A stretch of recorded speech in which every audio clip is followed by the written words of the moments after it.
मी माधुरी मीरा सतीश मिसाळ ईश्वर साक्ष शपथ घेते की कायद्याद्वारे स्थापित झाले आहे अशा भारताच्या संविधानाबद्दल मी खरी श्रद्धा व निष्ठा बाळगीन। मी भारताची सार्वभौमता व एकात्मता उन्नत राखीन।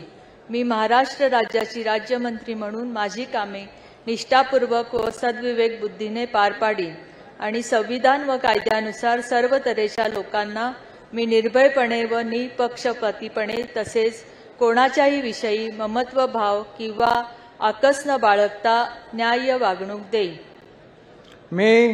मी माधुरी मीरा सतीश मिसाळ ईश्वर साक्ष शपथ घेते की महाराष्ट्र राज्याची राज्यमंत्री म्हणून माझ्या विचारात आणली जाईल किंवा मला ज्ञात होईल अशी कोणतीही बाब अशी मंत्री म्हणून माझी कामे यथायोग्य पार पाडण्यासाठी आवश्यक असेल ते खेरीज करून एरवी मी कोणत्याही व्यक्तीला किंवा व्यक्तींना प्रत्यक्षपणे वा अप्रत्यक्षपणे कळवणार नाही किंवा त्यांच्याकडे उघड करणार नाही।